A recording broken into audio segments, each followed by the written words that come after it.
Hey guys, don't forget that the new episode of And Beyond drops next week on Friday, May 21st on Big Chill's Homeworld, and we'll also be getting our 3-week campaign selling Horus plushies. Stick around for the updates for more information. Now back to the video.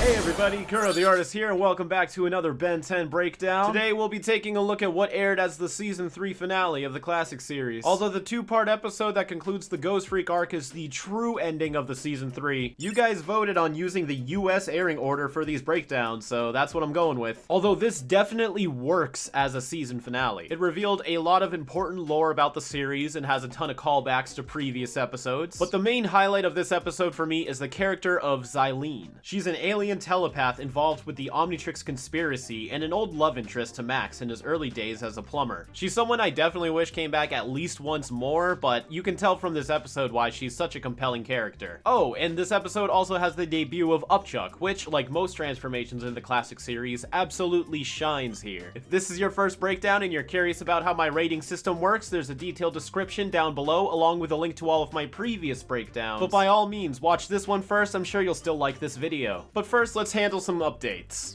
As we wrap up Season 3 in this video, unfortunately there won't be any new breakdowns for the rest of the month. With And Beyond dropping next Friday, we need all the time we can to fine-tune it to the quality of our liking, and the week after that is going to be spent working on 5YL. But there is still a video coming out on the 28th, which I'm sure you guys will enjoy. It's just not going to be a breakdown. And if you can, you guys should start preparing to order a Horus plushie, which will be dropping on the 21st along with the And Beyond episode. We need to sell at least 200 of these things to get them made, but we can sell as many of them as we can. If like 1,000 of you guys want one, that's no problem. But if we don't sell at least 200 of them, you guys will be refunded, and unfortunately they won't get made. So please help us out and order one if you guys can. Again, they'll be released for a limited time of 3 weeks on the 21st along with And Beyond. Let's also take a look at last week's poll. Last breakdown I talked about how growing up I would often skip the first part of the 2-part Ghost Freak story, since part 1 was basically just an info dump and I already knew all the info, and I wanted to know if any of you guys thought similarly. Boy, was I outnumbered. Only 4% of you guys agreed with me, while a whopping 94% of people claim to watch both parts every time. This has been the biggest difference in percentages with any poll so far, but it's nice to see that people always enjoy a full story.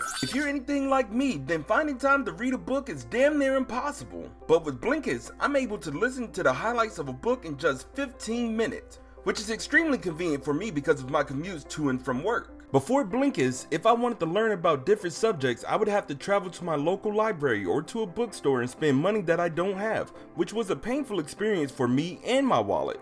And the best part about it is that it's all within the palm of my hand. Now I'm able to save time and money while learning about numerous things such as psychology, creativity, communication skills, and more. Lately, I've listened to the highlights of Ingenious for tips on how to stay creative, and I would recommend that you do the same. The first 100 people to go to Blinkist.com/theinktank will get a 7-day free trial and 25% off a full membership. And remember, the 7-day trial is free, so if you feel like Blinkist isn't for you, feel free to cancel at any time during that period. Blinkist, fit learning into your life. Pugsley and Klein tackle one final episode before Season 3 ends, with The Visitor first premiering on April 21st, 2007. Woken up from being frozen, Xylene, the original transporter of the Omnitrix, continues her mission and runs into the Tennysons, and reconnects with Max, her old flame. Meanwhile, one of Vilgax's drones are also awoken and head after the Tennysons, this one with the ability to adapt to the technology around him. This kind of looks like multiple pods are here. I know we only saw Xylene, but do you think there could have been other members aboard the ship? Oh, these aren't pods, are they? That's a pod. Do you think his hand wiping off the snow is what activated the pod? And out she comes. There's that dog that they use for every episode. So I guess Ben's just not caring about people seeing aliens anymore. I mean, like, as long as they don't see him transform. People by now in the series all know that aliens exist. Good amount of the population has encountered them. It's a very strange spell to use against your cousin Gwen. I like how this dog barks and then just walks around in a circle. Such a dog thing to do. Hey, Grandpa, check this out! Most of the grass here is made from a texturing. There's barely any outlines, but it looks really good, and also what helps sells it is that Ben's shadow is very jagged, as if it's casting on this field of grass. Oh, nothing.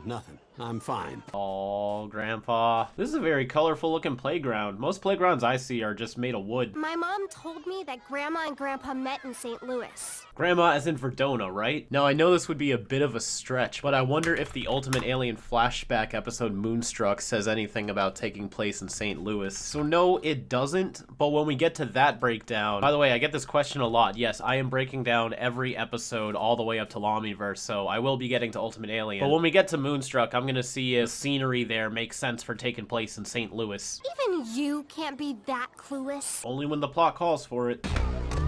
I really like how the shape of these feet are designed, and how Xylene also stands herself up with her tail. She's got a really cool alien design. I wish we saw more of these species. And a cool power. Telekinesis is probably my favorite superpower. There is. Doesn't matter. So I wonder, since Ben's size changes in Xylene's telepathic hold, if she has to readjust her mental connection to accommodate for the extra size and weight now that Ben is transformed into a larger being. Because we know the hole isn't airtight since Heat Blast can shoot through it. It's sort of like some type of magnetism, I guess, represented by this purple aura. Oh man, that's gonna cost the city thousands of dollars. That's cool. Do you think they make a model sheet for when Heat Blast doesn't have his hair lit? Can we even call it hair? Either way, this is a cool thing to see. I'm soaked. I can't even get a spark. But Heat Jaws was able to get hot enough to burn his flames underwater, and he's also gone supernova before, so I think this is just a confidence thing. Was your only warning shot? Yes, Plumber Suit Max. We see it a lot more in the classic series than I thought so, but it's still pretty rare. Although I wish Max was always on this alert whenever something was going down. He has no idea what this was, and he decides to suit up and grab his guns, yet half the time he doesn't even carry a laser pistol on him. I don't know, I just like seeing this. I shouldn't complain. This is a really neat weapon design too. Max? Xylene? I'm glad these kids are going back the next night to check it out. I definitely would. Oh, haven't seen one of these before. This one's got a face, and it walks around. Man, these tentacles look cool. Vilgax should be sending these drones out all the time. Where were these? And she hasn't said anything to us. They're just catching up. We worked a lot together in those early years. I like this little touch here where Grandpa puts his hand on her shoulders, but instead of doing it back, Xylene wraps one of her tentacles around him. Shows like the different instincts between these two species. You even made me an honorary plumette. Did he have the authority to do that? It's nice to have somebody around here who appreciates my cooking. I'm really loving seeing Max this happy. It's making me happy. Good for you, Max. What brings you back to Earth? That was a bit dramatic. Also, it's odd that she waited this long to say this. I feel like this conversation would have been had in the park. She's only interested in the Omnitrix. I mean, who wouldn't be? You're interested in the Omnitrix, Ben. It's pretty freaking sweet. I'm the one who sent it to Earth. So this is our first real solid lore about the Omnitrix. Everybody else says it's always a rumor or speculation. So Xylene knowing some solid facts about the Omnitrix is a huge deal in this series. Although we still don't know where the Omnitrix was being transported to, right? So a fair amount of this animation is reused from the first episode, but it's got this nice flashback filter on it. And now we get a look inside of Xylene's ship. Now if you notice when Xylene closes her eyes, it does go to one side. It doesn't go evenly down the middle. I don't know how I feel about that. And here's all of these face drones, and you can compare it to one of Vilgax's regular drones. Now the Omnitrix symbol appearing on her door, I'm not sure what that's supposed to mean. So in UAF, this symbol is the intergalactic symbol for peace, and in Omniverse, the symbol simply means Galvan technology. So here I'm not sure what it's supposed to mean. I don't think they even came up with one in the classic series. I could be wrong though. Realizing I could... So this is a smart move and it goes by fast. When Xylene shoves the droid through the door, she also destroys the control panel so that the door can't reopen. And she does so simultaneously. longer protect the Omnitrix from Vilgax. Okay, so these were pods, but they weren't containing other passengers. Here, this one was containing the Omnitrix. Man, it looks really cool with the glow. Oh, but the droid's still trying to get through. He's cutting a hole. Jettisoned it to the planet below for safekeeping. Alright, so she wasn't bringing the Omnitrix to Max. At least that's what I think is happening. It was supposed to go from one place to another, and because of Vilgax's attack, she decided to give it to Max. So where the Omnitrix was actually supposed to be going, I don't think we find that out. My body fell into a hibernative state. So she's been frozen for about, like, 2 months or so. How long has it been in this summer? Well, the good news is that Vilgax is no longer a problem. Ha! That thing is pretty cool. Look how she holds it, too. Like, I don't know, I love this alien design. If you guys haven't seen yet, I was commissioned to draw a male form in the 5YL universe, and based on a fan poll, we all agreed to call him Mentacle. Instead of having 2 long tentacles like Xylene, he has 3 short ones. Thought that might be a good differentiation. You could read about him on the 5YL wiki. Transportation will be on its way shortly. We'll use the time to catch up. He still got it. But this makes me wonder, does Max think that Verdona is dead or just never coming back? And if so, would she be okay with this? I know in the classic series, it's very much implied that their grandmother is probably just a regular human and has since passed away. But this is one of those things that irk me a little bit that Alien Force never addressed. Like, where did Max think Verdona was this entire summer? You guys don't mind cleaning up, do you? Because he's about to make a mess of his own. Remember what happened with Grandpa's old partner, Phil? I better do an undercover investigation. You know, that's a good idea, but for the wrong reasons. Dishes aren't gonna wash themselves, you know. I really like that we see Gwen practicing her magic a lot, and she doesn't just get a book and then is instantly good at it. She needs to work for it just like Ben needed to work for his abilities. The classic series is really good at character development when it comes to their overall arcs, but when it comes to personalities, they let the story dictate how the characters will act. If they wrote the character arcs with the same care and consistency as they wrote their power and story arcs, the classic series probably would have been undeniably the best series out of all of them. Like, you probably couldn't even argue it, because that's one of the classic series' biggest weaknesses. You haven't aged at all since I last saw you. That's very sweet, but I also wonder if that's just because she literally can't tell. I mean, if Verdona aged since Max saw her, would he be able to tell? And this is another awesome one-off power for Wildvine, how he can merge with the plant life surrounding him. Flashback number 2. Do you think this plumber here is supposed to be Phil? This is also easy to miss, but she actually has a different outfit on than in the flashback. It just looks very similar to her present day one. But other than that, she looks exactly the same. So yeah, like, she quite literally hasn't aged a day, at least as far as us humans can tell. There's some new DNA weapon out there. New DNA weapon. So that's the Omnitrix. No, that's not Phil, is it? I can't tell. We'll always have Roswell. Every sci-fi show has to do their own version of what happened during Roswell. This is my canon one. And man, they drew this ship every frame. That's such a challenging design. I'm surprised they didn't make this thing CG. I really like this fade, showing how much Max has changed. There's nothing keeping you here any longer. Another tempting offer. No way! So shocking, he had to break the 4th wall. Don't ask. Gwen had her little own off-screen mishap. That would have been an interesting short. They gave Ben's Aliens a bunch of shorts, but they could have given Gwen one, and it could have been the scene of whatever happened when Gwen was trying to animate the dishes to wash themselves. I don't know, maybe not. Sounds kind of predictable. This one shot here has got a lot of energy to it. Oh, that thing is pretty neat. It sucks that everybody's capable of outrunning missiles in cartoons. Look at that. Boom. They should have lost their legs. Now, I like this shot a lot too, but the way he falls is just so slow right here. You gotta take it from me. Kind of ruins it for me. But everything else leading up to it is pretty epic. Like, he should have done this, land, and then look up and then say that line. You know, CG or not, it's still pretty tricky to animate all of this glow effect, with it wrapping around the rocks and then interlacing between the different layers of all of these components in the scene. You know, I was trying to give my compliments to this shot, but I just realized this layer right here, once we get to it, gets left behind, and then look, 2 forearms. So as forearms turns, that first layer's still there. And then right here, you get like a perfect view. The digital effects looks good. That's what I'm talking about. And with the chaos of the scene, especially in motion, you wouldn't even notice that. Yeah, see, still a pretty great shot. And this robot is never CG too, so he's animated very nicely. Kimocha! The whole Tennyson team is piling on. And this is the first time Gwen just straight up fires energy, right? Like, usually she does some type of magic trick, but here it's the full-on mana blast. Can we call it a mana blast in the classic series? Fuck it, it's a mana blast. No, Xylene, what the hell? Ooh. I love that quick shot. He's building himself together. That's a nice ripple effect. Oh. Is this the first time the rust bucket got full-on destroyed? I know it's been damaged before, but destroyed? Oh man, this is only my 39th episode and I'm already forgetting shit. I gotta start taking notes or something. Eileen! That was awesome. But how did she know to do that? I guess they're just that in sync with each other. Ooh, look at this. Background like explodes from behind Ben to emphasize the tear. Nice. Sorry about the rust bucket. Got a little carried away. No, Ben, that one's not on you. Eileen threw you into it.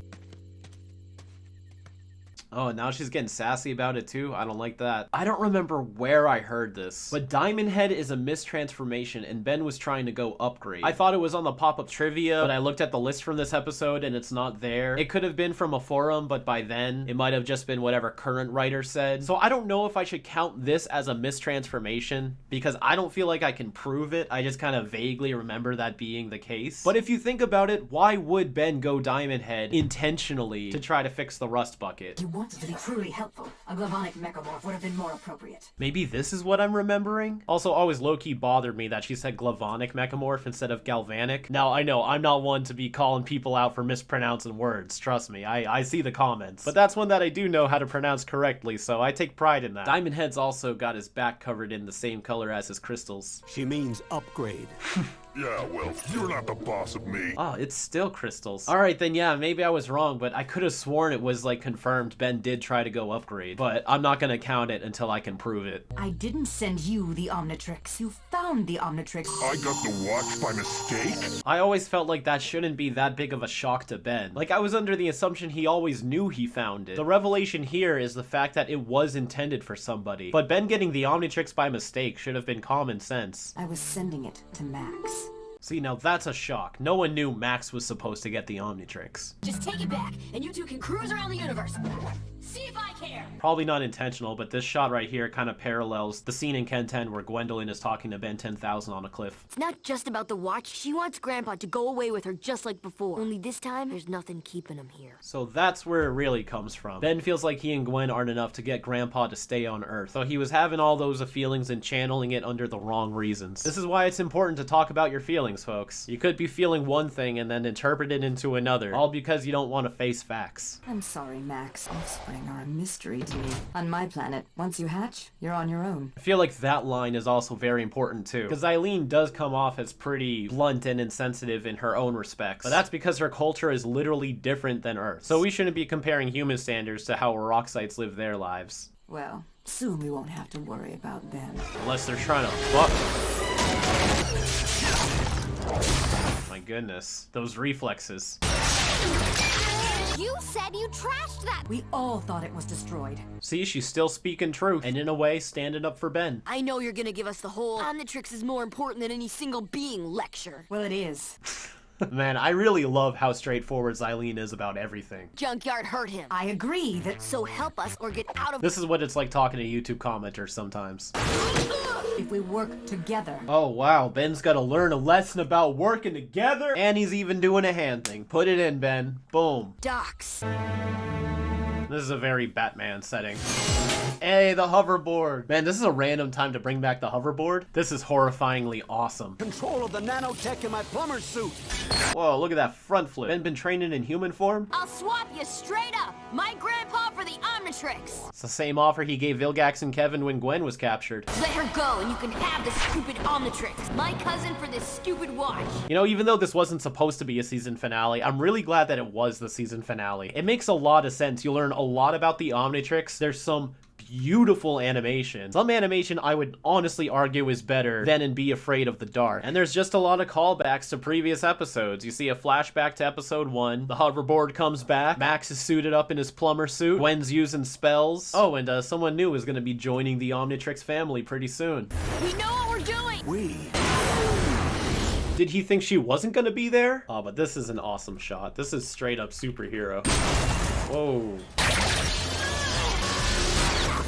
Yeesh, if she can break the binds this easily, then she should just free Max right here. We've seen with her pushing the droid through the door and destroying the command console, she's capable of doing 2 things at once. So free both Ben and Max and then fly away. Nice. Now let's absorb in the tank. Sounds like a job for Upgrade. I have a better idea. I wouldn't say Upchuck is better than Upgrade in this scenario. Unless the machine can take over Upgrade, like that could be a factor. Because Max said that the droid fused with the nano machines in his suit, right? And Upgrade is made of nano machines? So no, yeah, never mind. Xylene's right. It's a pretty nifty idea. So she entered a code there, so she knows Omnitrix codes too? That's a very underwhelming way to introduce a new alien. It's kind of funny though, you know, not every scene needs to be epic. What's this thing supposed to do? Classic Upchuck's voice is the best too. So he's voiced by David Wittenberg. Maybe AF Forward has got me conditioned to thinking most aliens are handled by like the same 5 people. But Classic uses a whole array of voice actors for the aliens. And vocal effects too, like listen to him when he speaks. What's this thing supposed to do? Kind of sounds like there's a gurgling in there. Like you can hear his stomach growling as he opens his mouth. Literally eat it. That's your power. And Upchuck is so gummy and stretchy too. Now spit! I've got Upchuck power! Yeah, this was an awesome way for Upchuck to debut. But you guys ever notice how he's kind of like floating around this thing? Do you think this is just supposed to be exaggerated animation to just kind of show Upchuck is running around shooting his loogies? Or do you think he's literally levitating there? Love the sounds he makes. Now that would freak me out. That opens up a whole discussion about what things carry over from transformation to human. I guess I was just jealous. If you make Grandpa happy, then I'm happy. Those kids are my whole world. Oh, Max. Okay, so when we saw her eyes close in the flashback, this lid closed the other side. Like, that shouldn't bother me so much, but the middle eye should just close down the middle. I guess they just wanted to make sure the eyelash was still prominent. Man, they fixed that rust bucket quick. I am so glad that we got a Max-centered episode. Ever since we saw The Ultimate Weapon, the only other really Max-centered episode where he was just acting like an asshole the whole time. And he's my favorite character in the whole series, so I really appreciated seeing all of this. I've always loved this episode, but until I started rating all of these breakdowns, I now see the show in such a new way that when I got here, I wasn't sure this episode would stand out amongst the others. But you know what? I'm gonna start off by rolling out a 5 for the plot of this episode. I think the story of this episode was very well put together. The pacing was very nice, and the development of Xylene was done very effectively without overwhelming the audience with so much information. You get little info dumps throughout the episode that by the end you feel like you've learned a whole history about Max. Not everything, but you know, a lot more than we've gotten before. And we get some solid concrete facts about the Omnitrix and what really went down during the space battle in episode 1. It's getting a 5 because it does a lot to unite many things we've known about Ben 10 previously, but in a refreshing new view. And I would say this episode is relatively plot hole free. I feel like when you hear giving plot a 5, you're expecting some amazing story, but it isn't really about scale, it's just execution. And what this episode was trying to do, I feel like was done exceptionally well and is well deserving of a 5. Characterization, I'm also going to give a 5 to. I feel like a lot of every character's perspective was justified. Max had a whole lot going on with his character in this episode. Gwen even had a lot of her own moments in this story too. Xylene was obviously fleshed out very well and had a distinct personality, a lot different from what you'd expect if you would hear that there would be an episode where we see one of Max's love interests. And seeing Ben try to deal with his feelings head on is a very refreshing way to see Ben react to things. Normally he reacts to things poorly and someone else has to point him in the right direction, and he usually comes around. But here he comes to these conclusions himself that he's just scared of losing Max and he doesn't know how to handle it. Like I said earlier, if the overall series had as much consistency with the character growth as it does with the other parts of it, this series would be phenomenal. But at least in this episode, I can say I really enjoy the characterizations of everybody involved in this story. Visuals, I was on the fence about giving it a 5 or not, but it was mostly just due to location. When the episode slows down a bit, it does get a little bit dull with the visuals, but everything with the robot, with its multiple designs in this episode, and with such attention to detail put with the animation, not to mention the action is flawless, and of course all of Xylene's scenes, and the flashback to episode 1 from a new perspective. I love when you see the same thing from a different angle. It's really cool. There's just a lot going on with the visuals that's very enjoyable, so it's very well deserving of a 5. Importance, I went back and forth on this for a while. Like the plot, I'm going to give it a 5, but it's also one of those ratings where, oh, if you feel like it's gonna be a 5 in importance, it's gonna be this huge spectacle. And it is and it isn't. Like, it's important a lot for the characters and the revelations about the Omnitrix, but there's no overall story arc going on here. It's important because of what it does for the series, and not to mention in the fandom, this episode is brought up quite frequently and revealed that Max was supposed to be the one who got the Omnitrix in the first place. I felt like that wasn't enough and I wanted to rate it lower, but this episode just had such a strong impact in the story and in the fandom that yeah, it also deserves a 5. I'm gonna have to give entertaining a 4. This is something that I feel like is very enjoyable, but if you're in the mood for those kind of stories, I could definitely see how some people just don't give a shit about this episode, and there are parts of the episode that does slow down a lot, and if you're not into the whole Max plotline, it's just gonna drag. I know not everybody watches these stories for the characters. I didn't think this episode was gonna score as well as it did, so a 24 out of 25 is still a really good score for this episode. In fact, I think this is one of my favorite episodes in the classic series, as it's always one I'm very welcome to revisiting. Our final episode of season 3 is very forward with its location, ending this season's trip in St. Louis. While this was just a quick stop, don't forget to subscribe to see where season 4 brings us next. Now, with every seasonal wrap-up, I do like to take all of my scores from this season and create a chart out of them, so we can kind of track the progress of how the series is being produced, so let's take a look at some of those. Season 3 was the first season that really tried to push its story arcs, but coming from an episodic nature, this can make a lot of the plots very limited in their capability. While season 1 was also very basic in nature, Ben 10 took some bold steps in its second and third season to become something more. Therefore, we have to judge it a little harder. And it really depends on who you ask if it pays off or not. While it did have the lowest average plot scores out of the 3 seasons, it wasn't by much. Characterization was a lot more middle grounded with its average than I anticipated. It started off pretty strong, continuing off of the growth of season 2's solid 4 average, but started to decline in some areas, often resetting Ben's personality just to have him learn a lesson all over again. While this does become a trend in later seasons, this is the first time it's happened so far. Visuals are at an all-time high. The animation has definitely improved. Gwen using her spells add for more magical elements to make their way into the series, and the action is pretty top-notch. After 3 seasons, Classic definitely has a solid feel for how their universe looks, and with gorgeous episodes like Ben 10,000, Monster Weather, and Game Over, you're always in for a visual treat when watching a season 3 episode. I'd be shocked if we ever get another season with this high of a score again.